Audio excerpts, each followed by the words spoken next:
What if darkness wasn't the enemy, but a mirror reflecting the soul of humanity?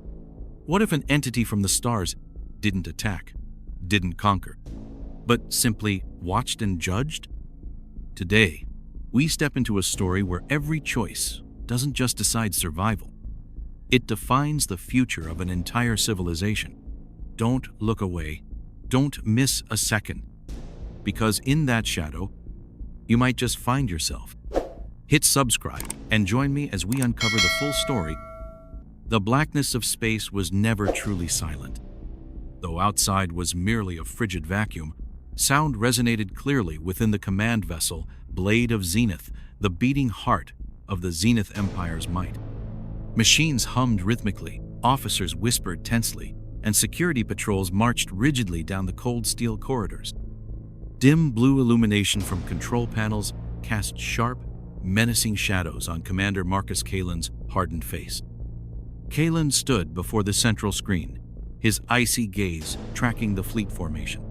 Beside him, the carrier Infinite Dawn loomed majestically, an enormous floating fortress flanked protectively by 3 destroyers, Nightclaw, Starbreaker, and Shadow Spear, each ship like a loyal, fierce warrior.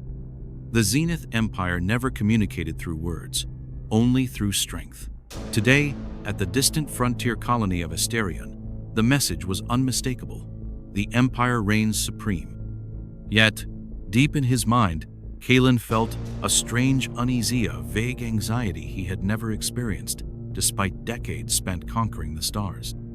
"Sir," Lieutenant Elena Vargas' sharp voice cut through Kalen's thoughts. "We've detected an unknown object with erratic movement. No heat signatures, no drive signatures." Kalen narrowed his eyes, glancing at a secondary monitor. A black dot drifted silently among the stars, no light, no identification code, simply an absolute darkness approaching mysteriously. "Any identification yet?" he asked calmly, though his voice was ice cold. "Completely unidentifiable," Elena replied, her voice trembling slightly. "Sensors can't recognize it. It's as if it doesn't exist." "Something that doesn't exist is heading toward us," Kalen murmured, feeling unprecedented vigilance rising within him. "Arm all weapons. Alert the entire fleet." The instant his order ended, control screens flickered violently. 2 blue indicators representing Nightclaw and Starbreaker suddenly flashed red, then vanished completely. "2 destroyers! Communication lost!" Elena shouted, unable to hide her panic. "What?" Kalen roared, a cold chill racing down his spine. 2 formidable warships, each capable of raising a small planet, vanished instantly, without noise or alarm, just a chilling, deathly silence. "Bring up the visual immediately." The main screen blinked, clearing to reveal the terrifying object clearly. Kylan's heart froze as he stared at the immense, pitch-black mass, denser than the surrounding darkness of space, silently hanging amidst the Zenith fleet. It wasn't a battleship or a space station, it was a living, ominous entity, like a massive predator patiently waiting. A chilling dread spread through the command bridge. Defense systems were suddenly useless, sensors impotent against this darkness. Then an invisible wave, cold and piercing, echoed in their minds, delivering a clear, resonant message. "Leave or disappear forever." Kalen stood stunned, experiencing pure, primal fear for the first time. It wasn't the loss of 2 warships or even the immediate threat that terrified him. It was the profound realization that this entity couldn't be defeated through conventional means. Left with no choice, Kalen activated the fleet-wide communication system, his voice firm yet reluctant. "Fleet Zenith, heed my orders. Withdraw immediately. Do not engage. Retreat." Silence fell heavily afterward. Never in Zenith history had a commander ordered a retreat without combat. This wasn't just personal humiliation, it was disgrace for the entire empire. But Kalen knew he wasn't facing rebels or typical enemies. Before him was something beyond human comprehension. "Sir, Infinite Dawn is hesitating," Elena whispered anxiously. "Send one final transmission," Kalen replied coldly, eyes fixed on the dark entity. "Withdraw or disappear forever." He watched quietly as the fleet gradually retreated, leaving behind the cold void where absolute darkness waited patiently. A final warning from an enigmatic power had been delivered, and Kalen understood perfectly. The final judgment had begun. The deep expanse of space outside the blade of Zenith's command window lay as silent as a tomb. Yet inside the ship, tension thickened the air, suffocating everyone present. Every eye was fixed rigidly on the central screen, where the mysterious dark object slowly, provocatively drifted towards them. Destroyers Nightclaw and Starbreaker have completely lost all signals, the sensor officer shouted, his voice trembling as if unable to believe his own words. No explosions, no radiation, they simply vanished. Commander Marcus Kalen stood frozen. He stared into the deadly void where the two mighty warships had just been moments ago. Kalen had never felt so utterly bewildered. In 30 years of service to the Zenith Empire, victory had always been assured. Yet now, what he felt most clearly was a rising fear, gnawing deep within. "Show me the object's trajectory again," Kalen commanded, striving to keep his voice calm. Instantly, the screen displayed the object's path, a flawless curve, moving without any identifiable propulsion system. It drifted gently, gliding past stars as though untouched by any known laws of physics. "We can't lock onto the target, sir," the weapons control officer reported, eyes wide with helplessness. "Systems can't detect any signatures, thermal sensors, long-range radar. Everything is useless." Kalen clenched his fists tightly. "Deploy reconnaissance drones immediately. I want to know exactly what that thing is." A squadron of drones instantly launched from the carrier Infinite Dawn, hurtling toward the object. But as they approached, each drone vanished from radar without a trace. No noise, no alarms, only a chilling, deadly silence. "Impossible," Kalen murmured, chest tight. He had faced countless enemies, from fanatic rebels to heavily armed enemy fleets, but never, not once, had he felt this utterly powerless. Suddenly, the ship trembled slightly. Something invisible had passed through them, not physical matter, nor electromagnetic waves, but a cold, bone-chilling presence. Kylan and the entire crew jumped involuntarily. All felt a voice clearly in their minds, not from the communication system, nor the alarms, but distinctly within their consciousness. "Leave or disappear forever." A deadly silence enveloped the command deck. Officers exchanged frightened, bewildered glances. Some visibly trembled, cold sweat trickling down their foreheads. "What was that?" a young lieutenant beside Kalen stammered. Kylan didn't answer immediately. He was still searching for answers, but all he could grasp was a growing sense of despair. His usually cold eyes now held doubt, as if he no longer recognized himself. "Commander, what should we do?" the weapons officer pressed again, his voice nearly breaking. Kalen ground his teeth. This was a decisive moment he'd never imagined facing. Yet in that instant, something small and primal within him awakened a powerful instinct he had always trusted in battle. "We can't defeat this," Kalen said slowly, almost to himself. "Not with our weapons, not with our technology." "Then what should we do, sir?" the lieutenant asked, trembling. Kylan inhaled deeply, staring straight into the darkness where the phantom awaited. "Order a full retreat immediately. That's an order." Doubt and dissatisfaction spread swiftly across the faces of his subordinates. Yet no one dared defy Kalen, whose reputation was of someone who had never surrendered in his career. Zenith's powerful warships slowly turned away. However, the carrier Infinite Dawn remained motionless, hesitating, refusing the retreat order. "Captain Arya," Kalen called over a private communication channel, "you must leave immediately. That's an order." Captain Arya's proud, icy voice echoed through the speakers. "I cannot retreat like a coward, Commander." Kalen clenched his fists painfully, knowing what was about to occur. "Arya, for God's sake, leave now!" Only silence replied to his final plea. In a mere instant, all signals from Infinite Dawn abruptly vanished. The greatest and proudest carrier of the Zenith Empire had disappeared without a trace. Kalen stood in stunned disbelief, his eyes wide, unable to fully grasp what he had just witnessed. "Retreat immediately!" he roared, voice hoarse. "Do not stop. Do not look back." For the first time in his life, the renowned commander of the Zenith Empire issued a retreat order in panic. The remaining ships rushed desperately into the deep void, fleeing the dark nightmare that had awakened from the endless abyss. Yet Kalen knew very clearly, no matter how far they fled, that darkness had forever etched itself into their minds. In that moment, Marcus Kalen realized he had encountered a force, not of this world and ultimate power, capable of bringing an entire empire to its knees in despair. And the most terrifying part was knowing that this was only the beginning. Daylight had just begun to touch the horizon of Asterion, a planet once peacefully held under the Zenith Empire's rule. But this morning was unlike any other. An oppressive tension filled the air, suffocatingly heavy, as the mysterious shadow from deep space now hovered ominously above Novaterra, the capital city.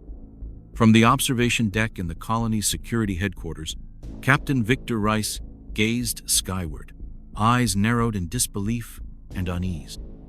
A veteran of countless campaigns defending imperial colonies, Victor had never witnessed anything like this. The massive object hung motionless in the sky, blotting out the sun. It had no windows, no engines, just pure blackness, a tear in the fabric of reality itself. All planetary sensors and radar proved utterly useless against its presence, producing only an unsettling, static-filled buzz. "Captain, the entire city has descended into chaos," an anxious security officer shouted as he rushed in, voice trembling with fear. "Civilians are flooding the streets. We can't maintain control." "Establish security barricades," Victor ordered with chilling calm, masking the turmoil, shaking him from within. "I want no one approaching the city center." At that very moment, space seemed to distort. From the colossal darkness above, a piercing beam of white light shot down, enveloping the city's core. The surrounding air seemed to solidify.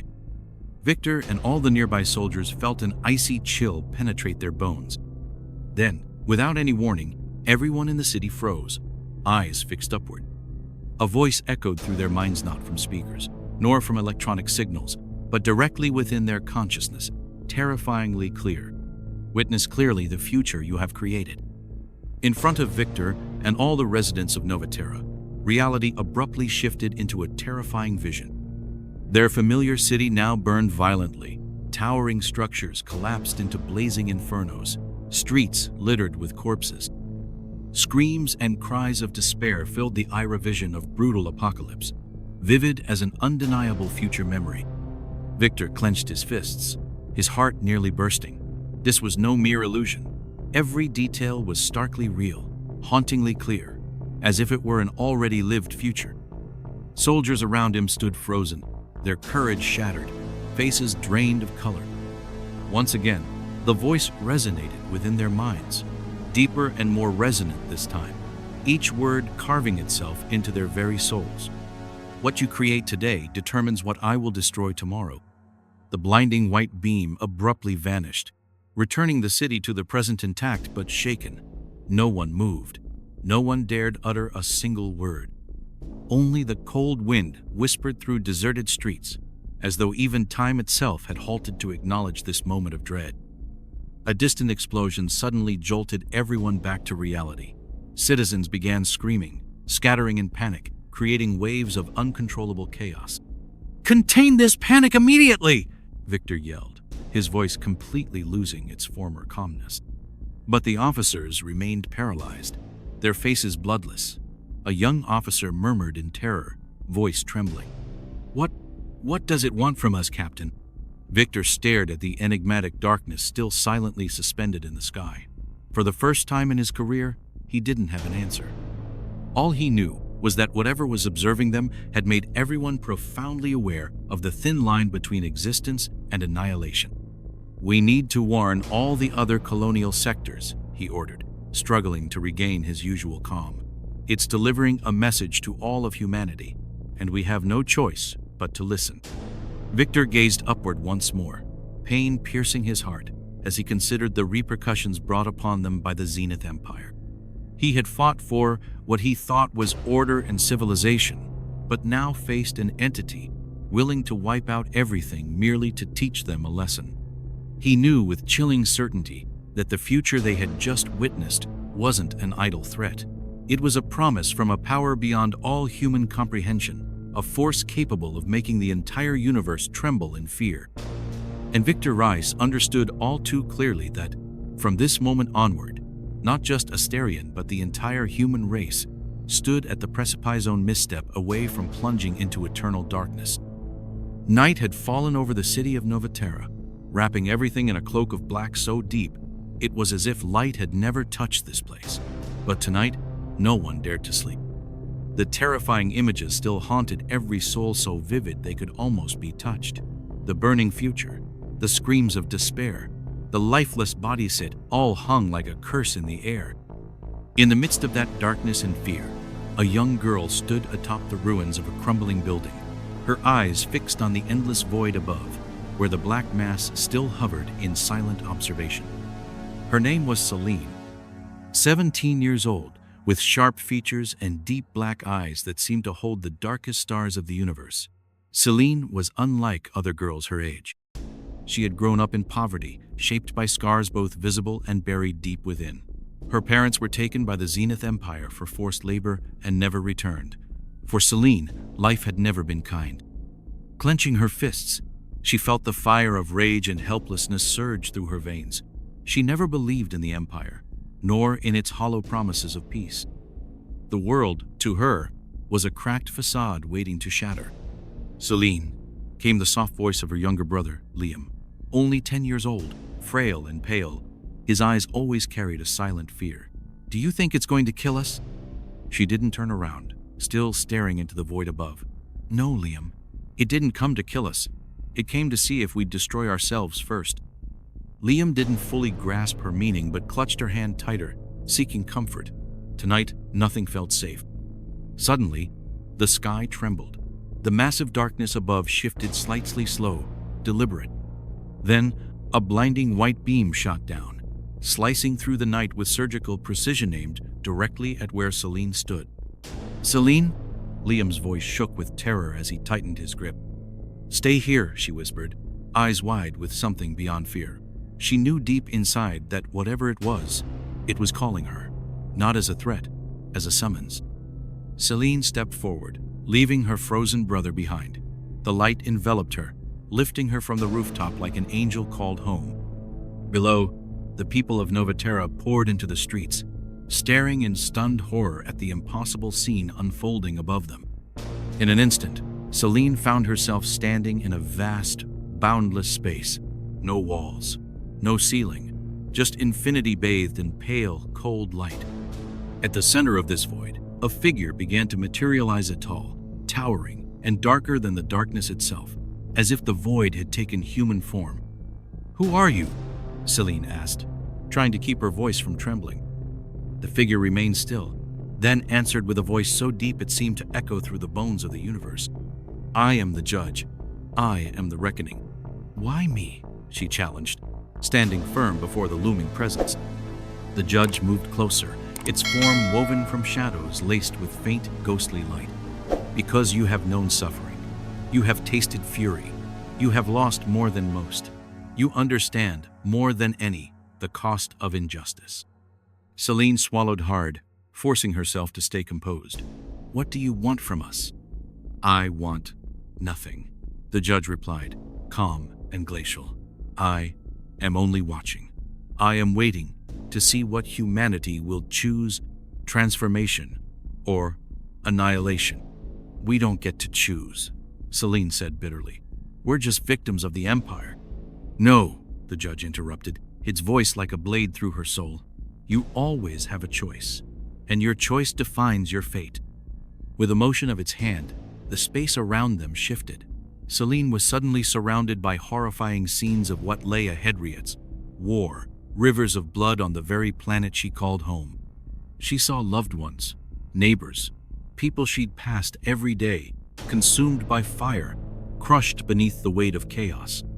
"No! Stop it!" she screamed, tears spilling down her cheeks, desperation overtaking her. "No," the judge said, unmoved. "You will stop it." "Me?" she gasped.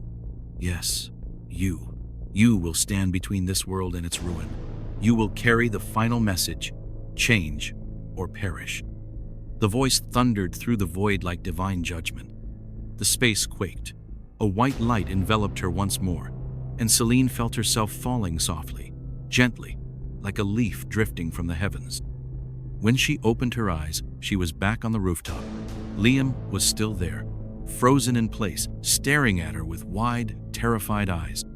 "Celine," he whispered. What did it say to you?"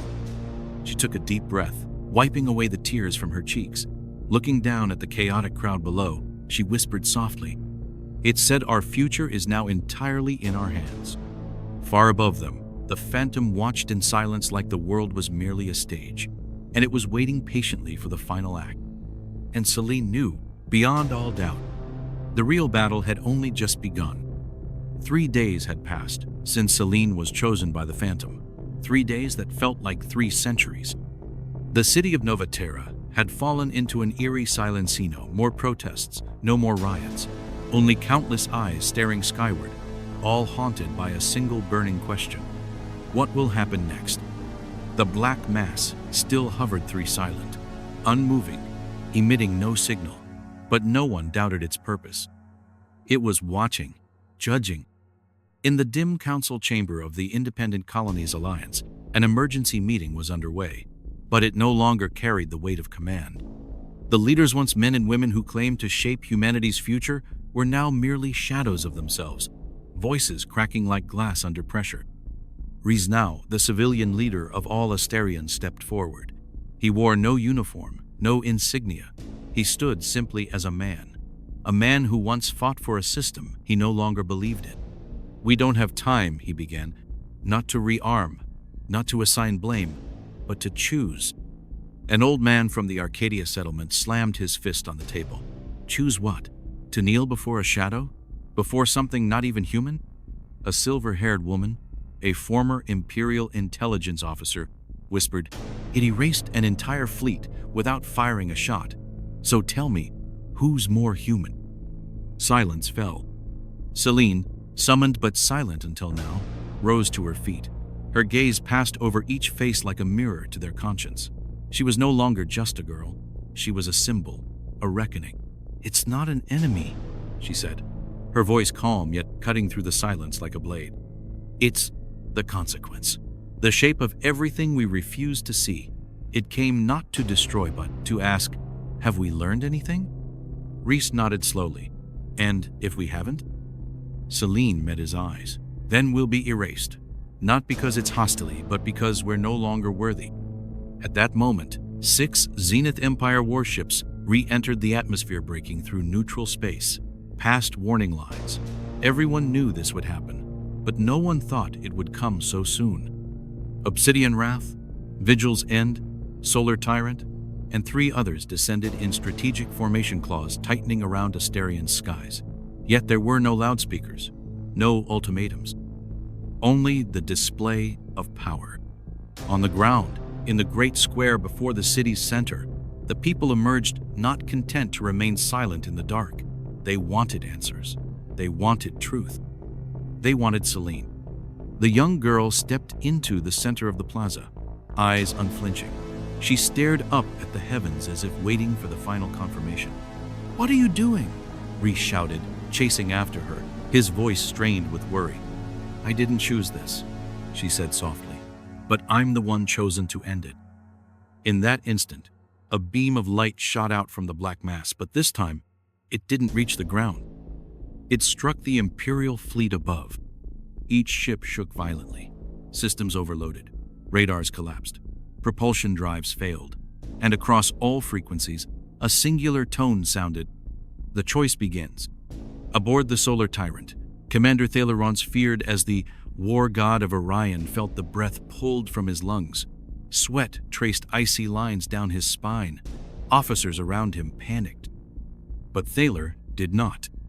He had seen this once before, and that time, he retreated. This time, he understood. The choice was his. Thaler gave the order, "Disarm, full withdrawal."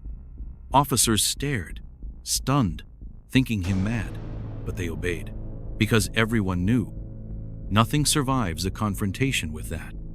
All of Novaterra held its breath as the fleet turned. Some screamed, expecting an assault. But Celine raised her hand, and they fell silent. The light from the black mass softened. It didn't leave. It remained. But for the first time, it spoke not in words, but in vision. The sky became a screen, and the people saw themselves. Not now, but in the future. They saw themselves planting crops together, rebuilding neighborhoods, healing one another. No soldiers, no labor camps, no rations or surveillance. Only people. Free. And then the image faded. A final voice echoed across the planet, etched into every soul. That future is a gift, but it is not given. It must be made. The black mass began to rise, slowly, without threat, without haste, as if it had said all it needed to say. And this time, it left behind a different silence. Trust. Celine knelt in the center of the plaza, not out of fear, but because she had witnessed something holier than any promise. A chance. There was no cheering, no fireworks, but there were people embracing, hands extended between former enemies, and the sacred silence of hope. And all of them knew, if they failed again, there would be no third warning. 12 days had passed since the phantom vanished, yet Asterion had not returned to its old rhythm. Not from fear, but from something deeper, an awakening. The event hadn't just shaken governments or military commands. It had cut through the soul, like a bell ringing inside the human spirit, forcing everyone to pause and ask, who am I in this story? Celine never returned to her rooftop home. She had become a living symbol. No one asked her to lead, but no one dared ignore her. She issued no orders, but everyone listened. And yet she didn't sit in chambers of power. She walked into forests, forgotten slums, broken factories, overcrowded hospitals, and neglected schools, where real choices had to be made. She spoke rarely, but every word was a blade, cutting through the smug layers of a fallen civilization. Freedom doesn't begin with words, it begins with behavior, with how we treat the weakest among us. No one out there is coming to save you, Sif. We can't stop wounding each other here. The phantom wasn't a judgment. It was a mirror. Far away, in a derelict outpost at the edge of the Kashin system, a secret meeting of Imperial remnants was underway. Commanders who once ruled entire sectors now hid in shadows, whispering of revival. General Keth Varusformer, leader of the extermination campaign on Kirill 7, rose to address them. His stare was cold steel. His voice could crush the air from a room. You think we can negotiate with a thing? A talking shadow? He sneered. We are the Empire. We make the rules. A former admiral snapped back. And it was those rules that cost us the entire fleet. Varro slammed his fist on the table. Because we were weak. Because we believed in second chances. I don't care what it is or where it came from. I only know this. We must return. And we must crush what makes us afraid. A plan was drawn. A secret fleet forged in silence on the uncharted planet of Chthon touched by the Wraith. They would return to Asterion, not to negotiate, to erase Celine, the symbol. On the ground, Celine had already sensed it. She dreamt of Varro's eyes, of black ships tearing through the skies, of weapons screaming, and children crying, children she had never met. She woke in the night, her shirt soaked with sweat, but her eyes were steady. This time, she whispered, we do not step back. She broadcasted a signal across every former Imperial colony. They're coming, not to conquer but to end. Show them we've changed. The day arrived. The sky above Asterion tore open once again. But this time, it was not the Phantom. It was Varos's fleet. 23 warships descended, including the Dominator Primite's arsenal, powerful enough to scorch 3 cities in one breath. The planet held its breath. In the square where Celine had once been chosen, thousands gathered. No weapons, no shields, only trust. We do not strike first, Celine said, standing in their midst. If they fire, they won't just be firing at us. They'll be firing at their own chance to live. In orbit, Veros smirked. Exactly as I thought. A symbol with no teeth. Lock targets. Fire a warning shot. But no shots came. The weapons froze. Radar screens went pitch black. Only one word blinked across every system. Observed. Then the sky erupted in white. Not from weapons. Not from bombs. From presence. The Wraith had returned. Everything paused. Once again, all could hear a voice with no direction, no source. This time, there is no warning. Varos shouted, "Reboot systems, don't let it." He never finished. His ship was swallowed. No explosion. No fire. Just absence. As though it had never existed. The rest of the fleet froze. The Phantom hovered among them, circling like fire, waiting for a single wrong decision. On the surface, Celine looked up. She said nothing. She didn't have to. She simply placed a hand over her heart. The sky pulsed once. Then, silence. The Phantom withdrew. But not out of judgment. Out of fulfillment. The test had been passed. 2 years later, no one saw the Wraith again.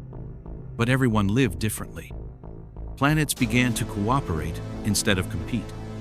Governments were rebuilt, not on fear, but on promises. Celine never became president. She refused every title. She lived in a small home near where she had once grown up, planting vegetables, and writing the story of the moment humanity looked into itself and chose to live differently. The Phantom was never explained. Some say it was ancient technology. Others say it was divine intelligence. And some, like Selena, believe the Wraith was the shadow within us all, waiting to be seen, to be acknowledged, to be overcome. Whatever it was, it is still out there, watching, waiting, and ready. If we ever forget the lesson again, if today's story made you reflective and just a little on the future, on choice, or on what it means to be human, don't forget to hit that subscribe button so you won't miss the next chapter. Tomorrow, we'll once again travel through the stars, into the unknown, into the unanswered, and maybe, once more, come face to face with ourselves. And if something resonated with you, maybe a moment you loved, a question left hanging, or a bold theory about the Wraith, drop it in the comments below. I read every word. Seriously.